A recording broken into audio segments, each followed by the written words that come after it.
Bienvenue tout le monde dans le podcast. Non, je fais pas comme Yann. Hey, bienvenue dans ton Yann et Frank. Fait que c'est ça. Je fais juste introduire le podcast comme ça. Écoutez, aujourd'hui, deux sujets essentiellement qui retiennent notre attention. Le sondage qui est sorti tôt ce matin, que j'ai reçu par email. La Miata, oui, la Miata. Le PQ, premier au Québec, détrône la CAQ, la Chrysler Sebring, qui manque de gaz et la mise à jour budgétaire de Mr. Speaker. On en parle dans le podcast aujourd'hui. Restez à l'écoute.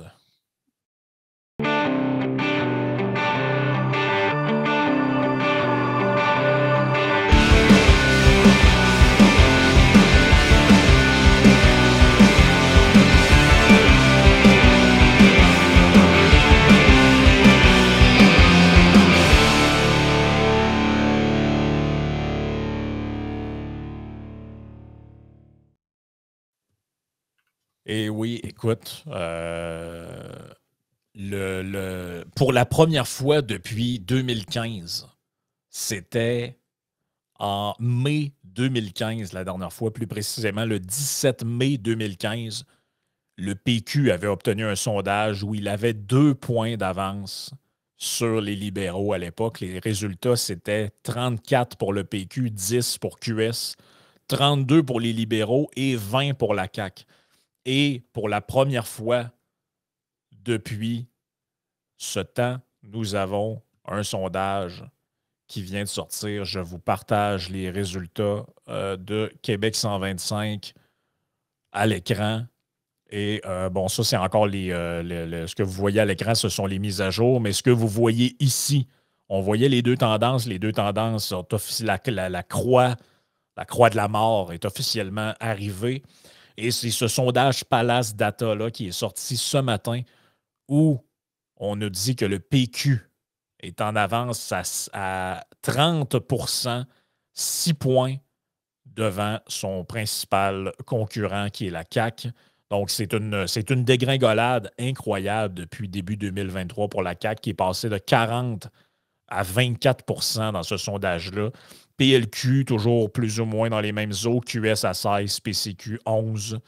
On a un petit peu de détails dans. On a un petit peu plus de détails là-dedans. Et Yann vient de se joindre à nous.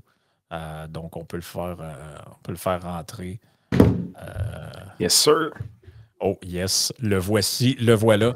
Ce que j'étais en train de dire, Yann, c'est que pour la première fois depuis 2015, les péquistes ont un sondage où ils sont en avance. Donc, comme si ça n'allait pas assez mal, voici. Ah non, mais Frank. J'ai été prudent dans ma prédiction récemment.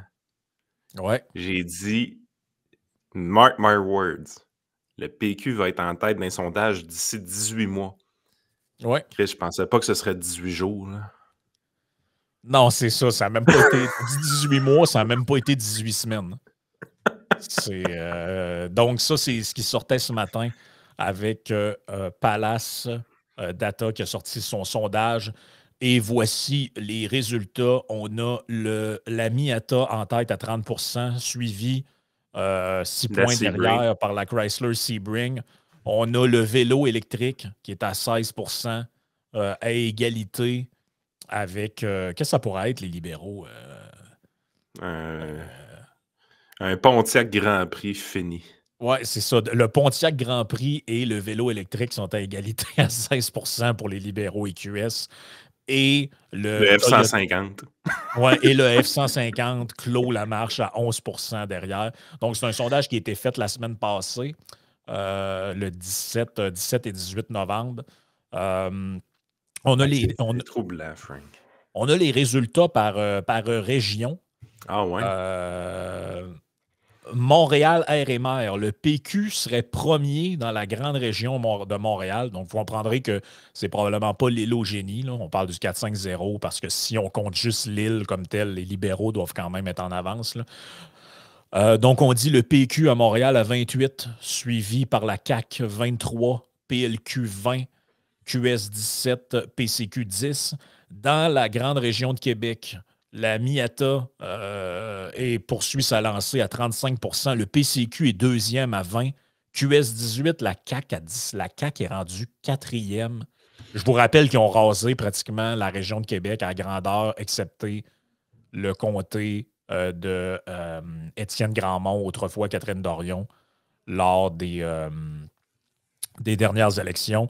Et là, il serait maintenant quatrième, donc en voie de se faire, en voie de perdre tout le comté. C'est troublant, Frank. C'est littéralement troublant. Pour ce qui est du reste du Québec, donc les régions se font. Les gens des régions commencent à flusher la CAQ pour le PQ quand même assez solidement. Et c'est pas mal là qu'on est en ce moment, là. Donc, les péquistes et les caquistes se partageraient les 90 sièges actuellement acquis par la CAQ. Ça permettrait probablement aux conservateurs d'en ramasser 3-4. QS et le PLQ font du surplace. C'est pas mal ça qu'on aurait. Donc, c'est vraiment ce qu'on avait déjà dit. Hein. Il y a eu un meeting au Tim Hortons. Puis devant un café torréfaction pâle avec une roussette au miel, les boomers se sont concertés et ont dit écoute, PKP a raison. le petit gars du PQ, il a de l'air fin. J'aimerais ça y faire une batch de sucre à crème. Fait que on va laisser le monsieur qui nous ressemble puis qui est humble. Puis on va aller vers notre genre préféré, aka Paul Saint-Pierre Pompe-moi donc. Donc, c'est Écoute, PKP, on en a parlé dans la partie Patreon. On en a parlé, moi puis Joey, dans la partie Patreon. OK, on est dans le live, là. Oui, on est dans le live. Ah. On a fait le show à l'envers. On en a parlé tantôt dans la partie Patreon. PKP qui est allé devant le CRTC nous disant que TVA est dans ses derniers retranchements, sont sur le bord d'exploser. Ben, je le sais pas, mais en tout cas, ils ont une Christie d'influence sur la politique québécoise. Ça, c'est sûr. Je veux rien enlever à PSPP, puis l'autre là, qui amenait sa glacière avec ses pétonques dedans là, pendant la COVID. Là. Mais on va quand même se dire les vraies affaires. Là. Ce parti-là, avec ses sujets, tous plus insignifiants les uns que les autres, ils ont un certain talent pour imposer un narratif, il faut le dire. Ouais. Mais ça reste que c'est très. Mon guess à moi, c'est que c'est à 90% pompé par le média qui est back. 95. Tu sais, je veux dire, c'est juste ça qui se passe. On va arrêter de dire qu'il y a une grande stratégie derrière ce que PSPP fait. Ils n'ont proposé aucune politique publique qui avait du bon sens. Ils se sont opposés stratégiquement à plusieurs affaires simples, ça c'est correct. Mais grosso modo, c'est juste qu'on le fait bien paraître tout le temps. T'sais, on fait juste bien le faire paraître. Puis de l'autre côté, c'est une catastrophe ce qui se passe au niveau de la CAQ. Ils tirent partout, sont en panique. Il y a de la frustration dans leur rang. Et on essaie, quand on est en mode panique, on essaie de faire des conneries. Tu sais, moi, je veux dire, si tu me dis la CAQ est en train de tomber à cause de ce qu'on a donné à Northvolt, je te dis, crime, moi, je respecte l'opinion des Québécois à ce moment-là.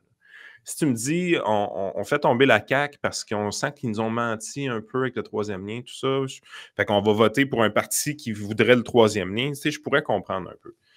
Mais là, tu sais, c'est vraiment le point déterminant qui fait chuter la CAQ en bout de ligne, c'est les Kings de Los Angeles à 5 millions. Alors qu'on subventionne à tour de bras toutes sortes d'affaires. Moi, je te dis, je trouve les Québécois fascinants. Je trouve vraiment les Québécois fascinants. Je veux dire, on est une étude de cas sur deux pattes. Là. Ah, c'est carrément une étude de cas. Puis, rappelons, c'est quoi? Depuis, les gens sont. Les Québécois semblent insatisfaits du travail de la CAQ. OK, parfait. Qu'est-ce que va faire le PQ? Essentiellement la même chose que la CAQ, en pire. Oui. En pire. C'est ça l'affaire. Ils sont encore plus étatistes que la CAQ, encore plus pro-syndicat, encore plus pro-machine, encore plus pro-subvention. Ils vont tout faire ce que la CAQ fait, en pire.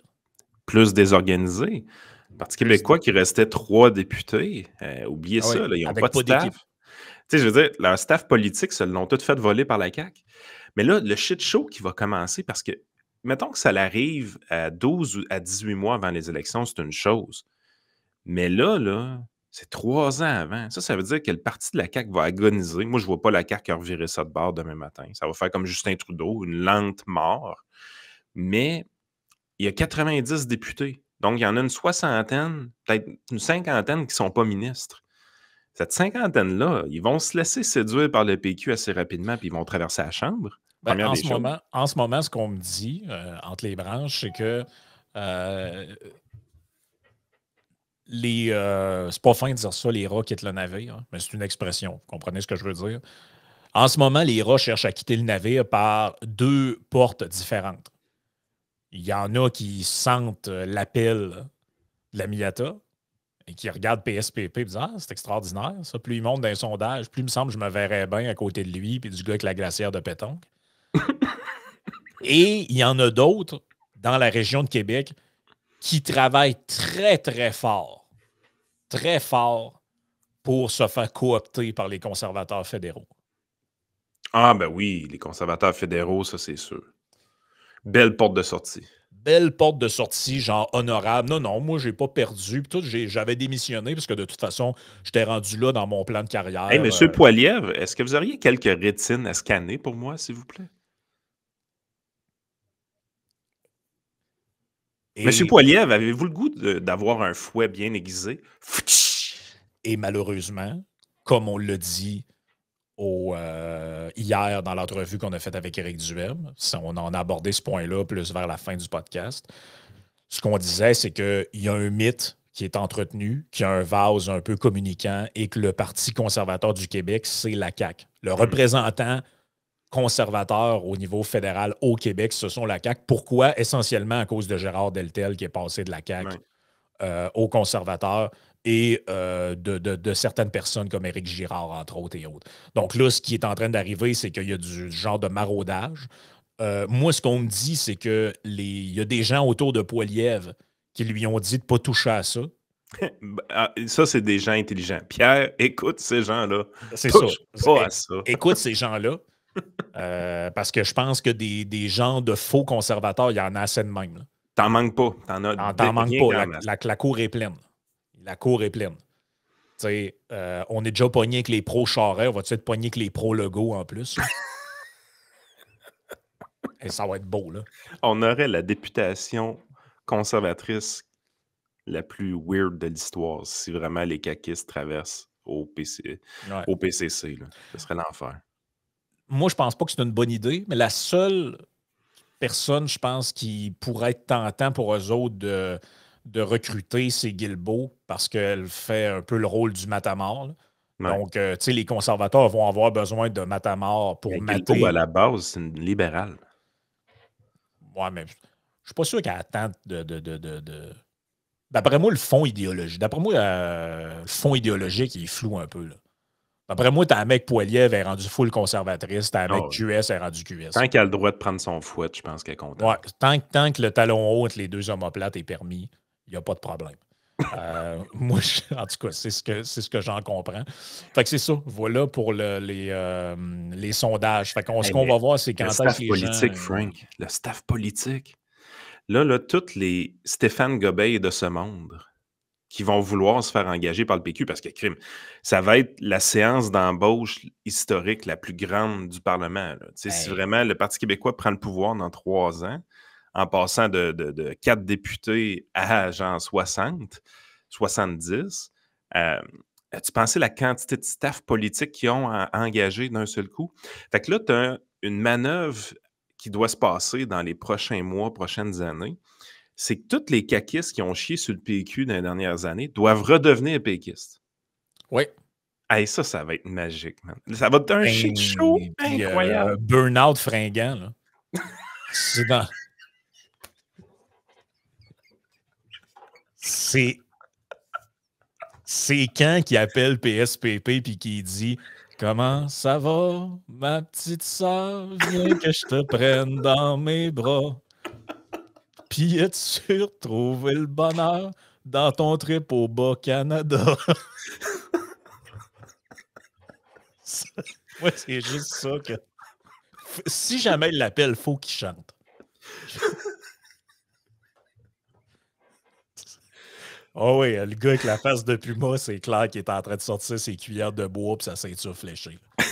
Ça, c'est... Les raquettes de Babiche sont prêtes. On se le cachera pas. Hey man, Mais- tu sors toutes tes liners aujourd'hui.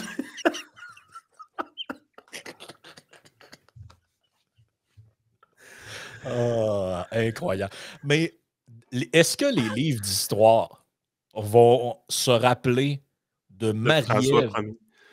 Marie-Ève Rancourt? C'est qui elle? Marie-Ève Rancourt, ce sera peut-être, jadis dans le futur, le nom à retenir comme la grande architecte du pays Québec. Ça, Hein? c'est. Ben oui, ça, c'est elle qui a volé des dépliants dans Camille Lorrain Ah! et qui a amené PSPP au Parlement.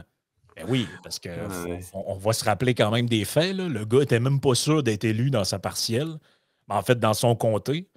Et comme par magie, un cadeau est descendu du ciel. Une avocate se présentant pour QS a décidé de taponner des dépliants. Elle s'est retirée de la course et M. Plamondon a été élu à plate couture. S'en est suivi le débat sur la sermentation au roi, toute la Christie de shit C'est show. pas tuable, un parti souverainiste. C'est pas tuable. On n'est jamais venu à bout du bloc à 4 députés. Puis on n'a pas été capable de venir à bout du PQ qui s'enlignait pour 2 députés. Ouais. Ben oui, on parlait à ce moment-là, on se disait, ouais, Bérubé, il va-tu devenir ministre dans la CAQ? Puis le gars va dire, garde, mets la clé dans la porte, on ferme le PQ, on. Hey, c'est passé à ça, là. On était à ça de fermer le PQ. Il était à 8 dans la deuxième semaine des intentions de vote d'un sondage. Ben, ton dépliant, je trouve qu'il est épais un peu. Là. Moi, moi, c'est plus. On était à un dépliant de fermer le PQ. On était à un dépliant de fermer la shop. Là. Ils C'est sont pas drôle. tuables. C'est fou pareil, hein, comment un. Tu sais, yes, ben, là. Il aurait peut-être pu être élu. Il aurait peut-être été élu pareil, puis ça aurait peut-être rien changé. Mais vous comprenez ce que je veux dire, là? À quel point tout ça est passé à pas grand-chose, là. On se ramasse à 3 députés. Moi, ce qui me fait C'est- freaker, c'est comment. Je veux dire, comme Jeff Caron nous disait un matin, à TVA, ils passent des pubs de Slap Shop pour couper des légumes. Tu t'en vas dans la cuisine du Québec, tout le monde en a un. Ouais. À TVA, ils disent que PSPP ferait un bon premier ministre. Aucune proposition sur la table. Ah, ils parlent de beaucoup de sujets. Lesquels? Petit poêle sur la pièce québécoise. Les toilettes non-genrées. Ben, à date, mais Le serment au roi. ça va être le prochain problème. C'est qu'ils n'ont rien proposé encore. Tout ce qu'ils ont proposé, c'est du symbolisme. Le budget de la futurologie politique, le budget de l'an 1, le serment au roi. Tu sais, je comprends là, qu'il y en a des nationalistes, des identitaires à qui ça fait plaisir. Ouais, mais le problème, c'est qu'il y a une province à gérer, les amis. Il y a des problèmes en santé, en éducation. Il y a des trous dans le budget. En arrière du syndicat présentement dans les négociations. Ouais, solidarité. Oui, parce que le PSPP, là, il est premier matin dans les sondages. OK, parfait. Quand est-ce que les journalistes vont aller dire si vous étiez premier ministre, vous feriez quoi ce matin? Ah ouais, je lui donnerais ce qu'ils veulent. OK, parfait. Quelles taxes et impôts vous allez monter? Quand est-ce qu'il répond à cette question-là? Puis ça serait important de le savoir. Personne n'y pose. Personne n'y pose. Ben, il ne peut pas y répondre.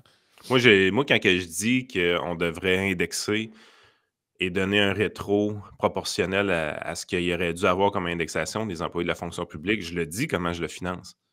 J'en mets plusieurs dehors. J'obtiens le droit de mettre des employés dehors. Le REGOP, c'est fini. Ça devient cotisation déterminée. Puis on révise le programme d'assurance collective également. Pas pire, ça? C'est pas pire. C'est pas pire. Moi, je pense qu'on est capable de rentrer dans nos budgets. On ne veut pas aller là, par exemple. Hein? Ils veulent pas aller là. Hein? Ah, ils veulent pas aller là. Hey, justement, parlant de budget. Parce que point 1 du podcast, le gouvernement de la CAQ est en train de suivre, ce qui nous amène au point 1, le gouvernement Trudeau dans sa longue, au point 2, c'est-à-dire dans sa longue décadence. On nationalise-tu les médias, là? Ben, c'est ça. J'en ai parlé un matin dans ma chronique. Tu vois, on a commencé le podcast avec un Nostradayan. Quand tu t'avais prédit que le PQ serait premier d'un sondage, tu t'es juste trompé dans le temps. Moi, j'ai dit... Hey, le monde me trouvait saucé quand je disais 18 mois. Là. Le monde me trouvait saucé dans ma prédiction pour vrai. Là. Il dit, ouais, t'exagères. Ça a pris 18 jours. C'est à peu près ça. Et moi, j'avais dit il y a quelques mois, il y a un plan qui est en préparation pour sauver les médias. C'est sûr et certain, ils vont accoucher de ça. Et qu'est-ce que j'ai dit? J'ai utilisé une phrase, j'ai dit ils seront semi-étatisés. On est rendu là. Ben là, on est rendu là, parce que dans la mise à jour économique qui était présentée par Mme Freeland, et il y a un très bon article de Libre Média, c'est lui que je vais partager à l'avant, parce que on va partager des médias non subventionnés. C'est ça, on va partager des médias non subventionnés. On peut le faire apparaître à l'écran de ça. Oups, que j'ai pesé en même temps que toi. Donc, ce qu'on apprend dans les nouvelles mesures d'aide, puis regarde, j'en ai parlé de long en large un matin, là, fait que vous pouvez vous rapporter à cette chronique-là sur qu'est-ce qu'ils ont annoncé dans différents trucs. Mais moi, essentiellement, je retiens deux choses de ce budget-là. Un, la dette est complètement hors de contrôle. Les frais de la dette passent en ce moment, c'est 33 milliards que ça nous coûte par année juste pour maintenir ça à flot. Ça va être 60 en 2028, 60,7 pour être plus précis. Donc, c'est complètement hors de contrôle. Et deuxième point, j'ai l'air de passer vite là-dessus, mais c'est parce que le temps file. Mais deuxième point qui nous intéresse, c'est des nouvelles aides du fédéral pour les médias. J'adore le titre, là, désuet. Donc, dans Libre Média, on nous fait, puis j'ai vérifié ailleurs, hein, c'est les mêmes informations. Là, tout ce qui est écrit là-dedans est vérifiable. On nous dit qu'actuellement, ce qui est proposé par le fédéral, c'est qu'on couvre 25 des salaires en allant jusqu'à 55 000 par année. Là, on passe jusqu'à 20, ça représentait 13 750 par année. Là, on passe à 29 750 par année. Une augmentation de 116 de ce qu'on comprend, c'est jusqu'à maintenant jusqu'à concurrence de 85 000 par année. Puis ce que tu m'as envoyé à matin, Yann, c'est encore plus important, c'est le fait qu'il y a déjà un programme au Québec qui existe pour ça, donc qui s'appelle le crédit d'impôt pour soutenir la presse d'information écrite. On peut voir les infos sur le site d'Investissement Québec. Je ne sais pas si c'est ce que tu voulais, ce que tu voulais partager. Donc, c'est sensiblement le même setup. C'est 35 aussi. Puis le plafond est à 75 000 pour le provincial. Fait que là, tu es dans une situation où il y a certains journalistes présentement dans des médias qui voient leur salaire être subventionné de l'ordre de 70 par les gouvernements. Oui. Parce que, regarde, je leur dis les chiffres juste pour que tout le monde comprenne. Là. Au Québec, il y a depuis 2018, en fait, c'est pour les gens qui sont engagés depuis 2018 dans les médias. Ils sont éligibles à un montant qui peut atteindre jusqu'à 26 250 $ par employé admissible, donc 35 du salaire, jusqu'à concurrence d'un certain montant, mais vous avez compris, 75 000. Vous avez compris le principe. Ça, c'est au provincial, donc 26 250 par personne au provincial et presque 30 000 au fédéral. C'est là qu'on est rendu. Là. Ce que je trouve indécent là-dedans, là, c'est la chose suivante. Pourquoi une entreprise en difficulté financière paierait des journalistes 75 et 85 000 par année? Puis probablement qu'il y en a qui sont payés plus cher que ça. Mais s'ils sont payés 110 000, il y a juste 85 000 qui est admissible au crédit fédéral. Voulez-vous que je vous explique pourquoi vous êtes sur le bord de la faillite? C'est des pouces crayons. Je veux dire, avant ça, là, il fallait savoir écrire et tout ça. Mais là, présentement, il y a de l'intelligence artificielle qui nous aide. Il y a des correcteurs automatiques également. Êtes-vous sérieux, là? Et on ne se le cachera pas, comme on l'a mentionné plusieurs fois, à part le bureau d'enquête, à part les textes de Thomas Gerbet et quelques... un peu ce que Thomas Gerbet, il est déjà financé à 100%. Ben, c'est ça. Mais ce que je veux dire, c'est qu'à part quelques exceptions dans les médias, le reste de ce qu'on a à se mettre sous la dent, c'est pas mal des dépêches de presse déjà pré-mâchées qui sont juste copiées-collées dans le journal. Là. Totalement. Puis, la personne qui fait ça, là, qui copie-colle la presse canadienne. Puis d'ailleurs, toutes les infos qu'on a sur le budget, savez-vous c'est quoi? Parce qu'un matin, j'ai lu absolument tout ce que je trouvais sur ça. Ce n'est que un résumé d'une dépêche de la presse canadienne qui a été copiée-collée partout avec, on a pris des informations ici et là. Ça, ce que ça veut dire, c'est qu'il n'y a aucun journaliste qui est supposé travailler là-dessus qui a lu la Christine mise à jour budgétaire. Quand même. C'est ça la réalité. Là. Ah, c'est un scandale. Puis tu sais, c'est à un moment donné, c'est quoi un média admissible? Parce que quand tu lis les critères, ça a l'air assez vague. Libre Média applique pour ce crédit d'impôt-là, ils l'ont-tu? Ben écoute, on peut La voir. première, je te le dis tout de suite, la réponse est non, parce qu'ils n'ont pas d'établissement. Ça prend une salle de presse physique. Déjà là, ça vous prouve une chose, que les médias sont rendus archaïques puis qu'on finance les médias archaïques. Qu'est-ce que ça donne d'avoir un lieu physique pour une salle de presse, une salle de rédaction en 2023? On est en train de monter notre média indépendant qui est dans le commentaire, qui n'est pas dans le journalisme, mais je veux dire, on n'a pas de lieu commun. Libre Média n'a pas de lieu commun non plus. Il y a pas la salle de presse de Libre Média, elle n'existe pas. Là. Non, mais ils sont dans un autre. Sont sur une autre planète, là, ces gens-là. Là. Ils sont carrément Voulez-vous que je vous une explique autre pourquoi ils sont planète. sur le bord de la faillite? Ils ont des pieds carrés qu'ils ne devraient pas avoir. Ils ont des salariés journalistiques à 85 000 par année pour faire du copier-coller. Ouais. C'est exactement à cause de ça. Parce que le grand boss qui a rencontré les hautes instances fédérales, c'est pas News Corp, c'était News Media, chose de même, sorti de là bien content. Lui, satisfait. Il trouve que c'est bon ce qu'on vient de faire. Là. Ouais. On a étatisé nos médias, ils sont nationalisés. Là. On paye 70 de leur salaire. On est à la veille de leur offrir le régop. C'est ça que vous voulez? On lui donne-tu le régop? Ça va être drôle. On a l'air d'être pas mal rendu là. Là. Hey, puis comment ça fait pas scandale, ça? Ça vous offusque pas, vous autres, de financer des magnats de la presse comme PKP? Je veux dire, le salaire moyen ou le salaire médian est en bas de 60 000 ça, au Québec. C'est autour de 55, je pense, dans ce coin-là. On finance avec des crédits d'impôt des gens qui gagnent 85 000. Là. Vous trouvez ça normal, vous autres? Ben oui, puis on finance ça avec la carte de crédit. Là. C'est ça l'affaire aussi. Là. C'est pour ça que je parlais du déficit avant. Là.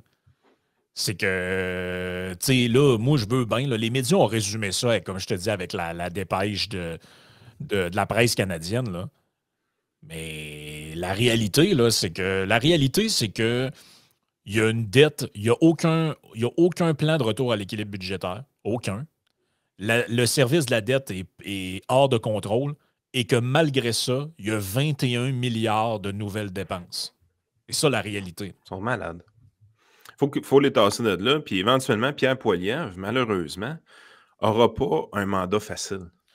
Même si, tu sais, je veux dire, il va peut-être être facile dans le sens qu'il va être majoritaire, mais ce ne sera pas facile parce qu'il va passer son temps à faire du ménage. Ben, il va falloir qu'il fasse la sale job tôt dans le mandat.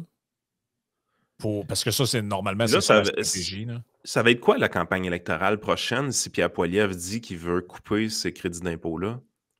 Il va se faire rouler dans la boîte par tous les médias sans arrêt? Nos médias neutres et indépendants? Écoute. Les gardiens de la démocratie? Oui, les gardiens de la démocratie. Les gardiens de la démocratie. Et mais tu sais, quand on dit qu'il n'y a pas rien à couper, là. Mais tout ce qui a été annoncé hier dans le budget, c'est toutes des affaires qui ne sont pas utiles. Toutes des affaires qui ne sont pas utiles. La seule patente, puis on dirait quasiment que c'est pour rire du monde, là, mais la seule patente avec laquelle je suis d'accord dans le budget, c'est le fait qu'ils ont. Je suis d'accord. C'est un peu innocent, mais je veux dire, je ne cracherai pas là-dessus dans le sens que c'est correct d'annoncer ça. C'est que le fédéral élimine la TPS sur des consultations avec des psys. Oui. OK. Parfait. C'est un service essentiel. OK, fair enough. OK. Good. Vous avez scrappé le pays. À cette heure, on va payer, on va enlever la taxe et les thérapies. OK, parfait. C'est un band-aid dans le front après m'avoir ouvert le front avec un 2x4. Mais c'est OK, on va le prendre. Mais pour le reste, là, c'est ça, j'en parlais un matin, la SCHL, selon ses rapports, affirme que pour conserver ou pour essayer d'avoir un peu d'abordabilité du logement d'ici 2030, 2030, c'est dans 6 ans, là, le Canada doit bâtir 3,5 millions d'unités. Wow. C'est ce qu'ils ont annoncé là-dedans?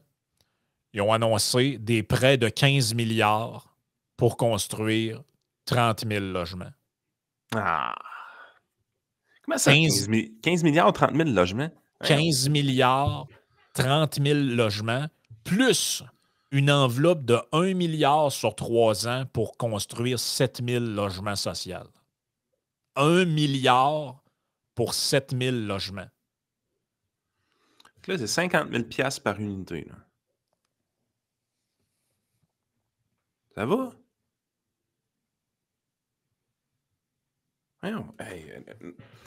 Mais depuis quand qu'on a 2 budgets par année? Hein? Je veux dire, la mise à jour économique, l'utilité de ça, là, c'est savoir comment l'année va. On a-tu plus ou moins dépensé que prévu? On a-tu plus ou moins de revenus que prévu? Comment ça qu'il y a tout le temps des nouvelles mesures dans la mise à jour économique? On est rendu avec 2 budgets. Là.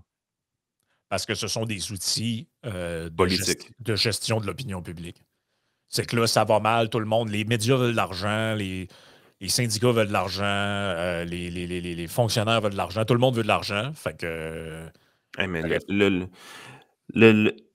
quand quelque chose est cassé, là, tu veux pas le péter encore plus. Le budget fédéral, le budget provincial, les deux sont cassés, sont brisés. Ils ont besoin de réparation. Nous autres, on varge à coups de marteau là-dedans. Tu sais, moi aussi, je vais être content que le mangeur de pommes soit élu bientôt. Là. Mais à un moment donné, ça va prendre plus qu'une croustade pour réparer tout ça. Là. Oui. Ce sera pas le fun. Là. Non, ça sera pas le fun. Mais écoute, je ne sais pas ce qu'ils espèrent faire avec ça. Moi, à mon avis, la tendance, elle est irréversible. C'est pas avec des patchs, parce que ça, ce qu'ils ont fait, c'est qu'ils ont pris un plat de poté, puis ils ont essayé de patcher un char en lambeaux. C'est le radeau de la méduse, leur affaire. Il va falloir qu'il se passe de quoi. Il va falloir qu'il y en ait un parti politique qui dise « Fuck that shit, les crédits d'impôt aux médias, c'est terminé.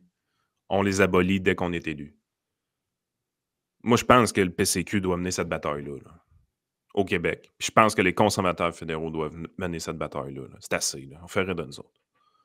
Fait rire de nous autres. C'est parce qu'en plus, on dirait que sont comme un peu les libéraux en mode excusez, on a brisé. Parce que dans le fond, les médias mettaient de la pression pour avoir la loi de marde. Cette loi-là a dû amener à des pertes de revenus, c'est sûr, avec le fait qu'il y a eu du brouillage sur Facebook. Fait que là, au lieu d'enlever la loi, ils disent on va la laisser puis on va vous donner de l'argent. On va payer vos employés. Tu sais, un politicien nationalisé un média, c'est le wet dream de tous les politiciens autoritaires qu'il n'y a pas. Là, ils sont à 70% nationalisés. Là. Il ne manque pas grand-chose pour rendre à 100%, les amis. Là. Ils ont juste osé y aller encore. Ouais, c'est ça. Ils se gardent une petite gêne pour que ça ait l'air encore neutre. Là. Comment tu fais pour ne pas être rentable quand 70% de tes salaires sont payés par l'État? Je comprends pas. À moins qu'il y ait du monde qui gagne vraiment plus cher que ce qu'on pense. Ouais. Arrêtez de payer 100 000 pour 2 articles par semaine? Ben, c'est ça, là. Je veux veux pas rentrer dans la vie privée de ce monde-là, ça me regarde pas, là. Mais ben, ça me regarde pas. Rendu à 70% de payé par le public, ça commence à nous regarder pas mal. Je veux dire, moi, mon salaire, il n'est pas payé par une subvention du gouvernement. C'est payé par l'argent de nos membres puis les publicités qui sont placées sur YouTube, Facebook et autres. Mais vous ne faites pas de contenu journalistique d'enquête régionale. Ben, moi, je regarde l'article de Libre Média, là. Puis les autres, ils en font du journalisme. Ils sont pas plus subventionnés que nous autres. Ouais, puis. Lisez-les l'article. Allez lire l'article. Dites-moi en quoi cet article-là n'est pas du journalisme. C'est du journalisme de A à Z. Ouais, puis tu sais, les géants du web, là, supposément qui font de la concurrence déloyale aux médias traditionnels. C'est ce qu'eux disent. Ils nous volent notre argent et tout. Mais nous autres, là, on se fait faire de la concurrence déloyale par ces gens-là. Moi, j'ai pas de. Moi, il n'y a pas personne qui paye mon salaire jusqu'à concurrence de 85 000. Là. Non. Ben ça, c'est-tu fair, ça, pour les petits joueurs? Parce qu'eux autres, ils aiment se présenter comme David contre Goliath. Mais par rapport à nous autres, c'est eux autres Goliath puis c'est nous autres David, là, je te l'annonce. Là. Mhm. Nous autres, on s'arrange avec les moyens du bord, on fait des trucs Puis, by the way, je regarde un peu à chaque fois qu'il y a des entrevues à Radio-Canada, je regarde ça, puis t'en as un dans son char, l'autre avec des écouteurs qui sonnent le cul. Sont pas capables d'arranger le son à Geloso quand il va là en entrevue. D'un point de vue technique, là, on va te dire que tu compares un podcast comme le nôtre avec une société d'État à 1,4 milliard de budget par année ou une grosse entreprise comme TVA, là. Puis Thomas Mulcair dans son salon avec l'Internet qui coupe à tout bout de champ. Richard Martineau, qu'en plein milieu de son émission, il y a quelqu'un qui parle par-dessus parce qu'ils ont oublié de couper le micro du gars qui était à la technique ou je sais pas trop. Je sais pas, là. Je sais pas où ce qui va leur. Comme disait Charles Gave, où va le pognon? Et qu'est-ce que vous faites avec le pognon? Mais regarde la caricature d'Y hier, diffusée par Cube Radio sur Twitter. Aucun reach. Il se foutait de la gueule d'Éric Duhem. Éric Duhem encore dans une douche, évidemment. Il se foutait de sa gueule. Aucun reach. Aucun reach.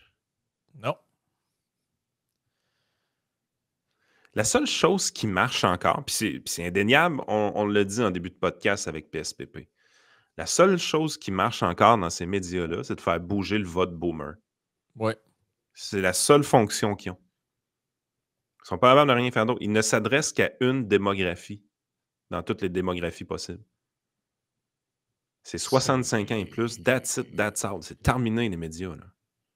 C'est exactement ça. C'est exactement ça. Écoute, c'est là qu'on en est, mais je ne sais pas ce que les libéraux espèrent. Tu sais, honnêtement, d'un point de vue stratégique, leur intérêt objectif, ce serait de dire, ben, regarde, on va montrer qu'on est sérieux, puis finalement, on essaie de revirer ça de bord un peu, mais là, on dirait qu'ils essayent de double down des mesures complètement débiles avec des milliards ici et là. C'est juste retarder une mort annoncée. Là. Je veux dire, soyez conscients d'une chose. Ils subventionneront 80% des salaires, parce que pas tous les salaires d'une boîte qui est admissible. Là. Le vendeur de publicité, lui, évidemment, son salaire n'est pas admissible. Le concierge ne l'est pas.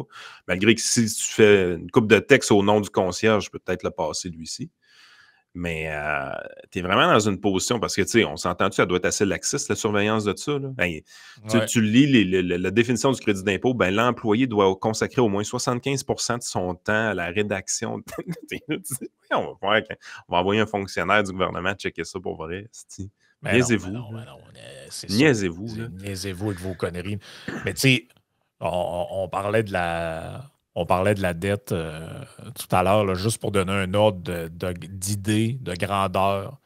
Est-ce que dans le fond, le prix à payer, est-ce que le crédit d'impôt aux journalistes, c'était le prix à payer pour que dans leurs articles, il n'y en a pas un qui parle de ça? Parce que c'est ça qui est important là, dans cette mise à jour-là. Ça peut Service avoir. de la dette. C'est le service de la dette. Là. Puis regarde, j'ai le graphique ici, je vais le montrer. Je vais le montrer à nos auditeurs là, parce que je pense que c'est. C'est une catastrophe. C'est littéralement une catastrophe. Là. Regardez le budget. Le budget 2023, c'était pas il y a. Ça fait pas 6 mois. C'était pas il y a 9 ans, ça fait même pas 6 mois. Et ça, c'est on a la mise à jour économique en rouge versus le bleu qui était le budget bleu-gris sur le graphique. Et ce qu'on voit, c'est qu'il y a un découplage entre ce qui avait été prévu et budgété et le service de la dette. Et là, c'est des montants qui donnent. C'est quasiment 10 milliards de plus en 2024-2025. Ben écoute, je les ai, les chiffres précis, parce que c'est sur un graphique, donc vous comprenez il n'y a pas de chiffres précis qui sont donnés, mais je les ai ici, je les ai trouvés. Le gouvernement Trudeau paiera 46,5 milliards de dollars sur l'intérêt de la dette fédérale qui est de plus de 1200 milliards de dollars cette année, soit près de 33 de plus que les 35 milliards de dollars de l'année dernière. OK? Donc, on est en hausse de 33 sur le service de la dette, en route vers un niveau stupéfiant de 60,7 milliards de dollars en 2028. 60,7 milliards de dollars en 2028. Par Canadien, Frank, tu sais combien ça fait? 46 milliards là, chaque année sur le service de la dette, c'est 1275$ d'intérêt par Canadien. Une famille normale, c'est une famille de 4, ça? Fait qu'une famille de 2 salariés avec 2 enfants, la famille typique québécoise, 5 111 $ en moyenne, le paiement de la dette fédérale pour cette famille-là. Il n'y a rien de fait encore. Là. On n'a obtenu aucun service public. C'est tous des services passés. Imaginez que c'était sur votre propre budget à vous. Là. Ça veut dire que quand vous... ça veut dire que littéralement 5 000 $ que tu dois rembourser sur la carte de crédit, pas pour rembourser le capital, juste pour les intérêts. Là. Il y a une grosse partie de la population, que 5 111 $ par année pour la famille, c'est pas leur cotisation réelle. C'est même pas ce qu'ils se mettent de côté pour leur épargne retraite. Là. Je dirais que c'est probablement la majorité. Là. 92% du monde à peu près, je dirais. Là. Puis juste pour donner une idée d'ordre de grandeur, parce que quand tu n'as pas de comparable, tu te dis tout le temps, qu'est-ce que ça veut dire ces chiffres-là? Je vous en donne des comparables. Le programme de prestation pour la garde des enfants, le programme fédéral, ça, c'est 25,5 milliards par année. Donc, le service de la dette, en 2028, quasiment le double de ça. Plus que le double. En ce moment, c'est moins que le double. Mais ça sera plus que le double en 2028. L'assurance emploi, le chômage. Le chômage. 22,2 milliards. Simonac. Que ça coûte. Est-ce que vous vous rendez compte que ça coûte plus cher payer les frais de carte de crédit à ce gouvernement-là qui gère comme des imbéciles nos finances, des crises d'imbéciles? Je veux bien là, que vous ayez peur de poiliers. Viens-tu avoir le droit d'avorter encore? Puis viens-tu avoir le droit de me marier si je suis gay? Puis vos estis de conneries. Là.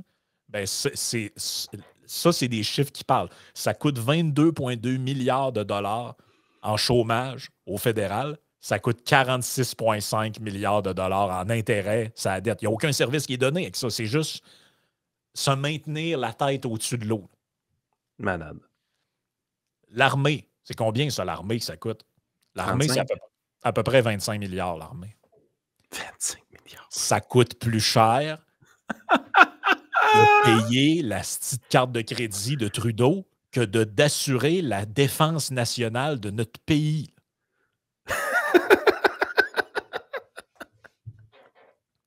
C'est des malades. Yann, peux-tu nous rappeler historiquement qu'est-ce qui se passe quand ça coûte trop cher pour le service fédéral? De la dette? Ouais, c'est quoi qui se passe avec les provinces, mettons? Mettons que j'aurai un tramway à financer. La première chose qu'on coupe, c'est les dépenses de l'armée, parce que ça, c'est sexy. La deuxième chose qu'on coupe, c'est les transferts aux provinces. Ah.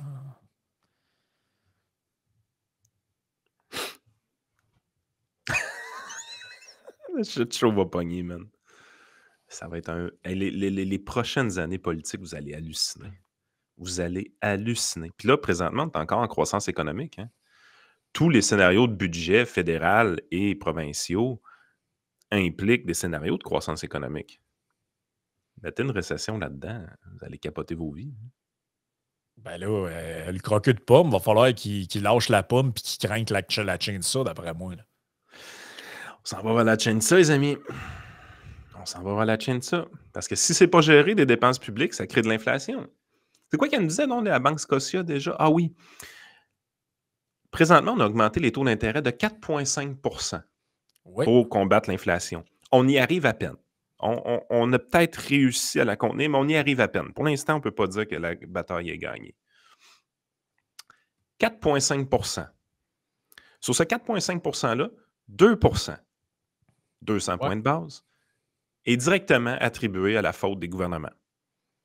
Là, je ne parle pas de la Banque centrale, je parle vraiment des gouvernements. L'excès de dépenses. Le dépense. 0,9 %, c'est les dépenses excessives du gouvernement provincial. 1,10 %, c'est attribué au fédéral. Il n'y a toujours pas d'excuses, hein, by the way. Hein. Tous ceux qui nous ont traités de cave, Mitch Garber qui a dit à Duhem, il prenait pas vos... j'ai fouillé dans ses tweets pour retrouver ça, puis il est brillant, Mitch, il efface tous ses tweets. Ah oui, il efface tous ses tweets. Ben, ouais, mais lui, dans son cas, c'est plus d'intérêt public, je te dirais. Là. Parce que il y a du monde qui se sont fait insulter pour ça. Là. Ouais. Hey, est-ce de cave? Tu le savais pas que c'est à cause de la guerre en Ukraine puis des chaînes d'approvisionnement en Chine? Non, non. 42% Ah. de la hausse des taux d'intérêt est entièrement attribuable au gouvernement. Puis un autre pourcentage est directement lié aussi à la Banque centrale, là, qui ont été trop intenses dans leur gestion. Pour des caves, Frank, on est bon, je trouve.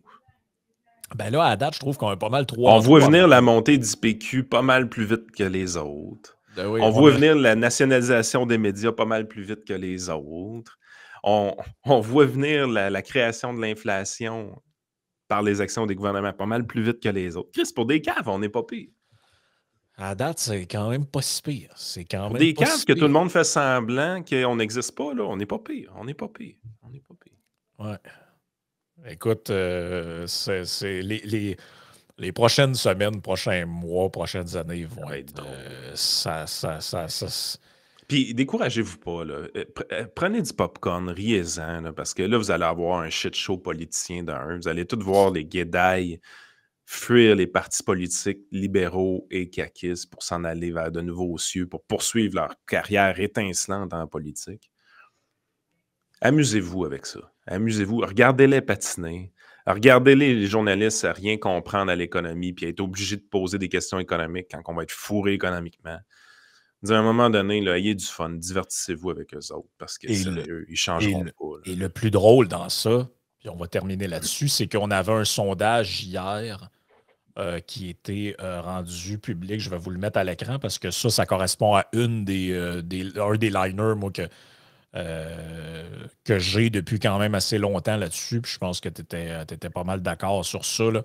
C'est ces chiffres-là ici qui, moi, ce que je disais, c'est on se rapproche tranquillement de ma prédiction sur le NPD deuxième. Donc ça, c'était le dernier sondage fédéral de Nanos nous montre le NPD à 22, les libéraux à 24 en perte de 9 points. Moi, mon point depuis le début, c'est lorsque le NPD va sentir qu'il pourrait peut-être être l'opposition officielle, ou en tout cas, parce que eux, On parce que, part. parce que le NPD passé de 18-19 à 22-24, là, ça peut correspondre à un gain genre de 30-40 députés. Là. Ils sont vraiment dans une zone payante, eux, dans cette sphère-là. Là. Entre autres, dans la région de Toronto, peut-être même un peu au Québec, dans certains coins de Montréal. Fait que ça, c'est pour eux, c'est vraiment l'élément déclencheur. Mais là, ce que j'avais pas prévu dans ce scénario-là, c'est est-ce que, comme dans le cas de la taxe carbone, ceux qui vont maintenir Trudeau en selle encore, c'est le Bloc québécois? Est-ce que les gens vont leur en vouloir? Ben moi, je trouverais ça assez solide, merci, que ceux qui mettent, pendant qu'au Québec, t'as un gars qui chaîne le budget de l'an 1 en nous disant qu'on s'en va vers la souveraineté et tout ça, puis que c'est l'objectif ultime, puis on sort toute la quincaillerie nationaliste, puis on repart la machine. Et pendant ce temps-là, ceux qui maintiennent au pouvoir le matamor de la nation québécoise, selon le dire, c'est le Bloc québécois, l'alter ego fédéral du Parti québécois. Voilé sous l'angle souverainiste, puis je pense que c'est là qu'il faut voir l'analyse comme il faut. Est-ce que le Bloc a plus de chances de voir un PSPP promouvoir la souveraineté et éventuellement aller au référendum avec Justin Trudeau ou avec Poilievre? Sous l'angle de la souveraineté, le Bloc préfère Trudeau. C'est sûr. C'est sûr, parce que Poilievre, de un, il va gagner l'élection avec probablement relativement peu de sièges au Québec. Sa priorité sera vraiment pas nous autres. Puis il va essentiellement faire comme tout bon conservateur va faire, il va dire gérez vos shit, moi je m'en mêle pas.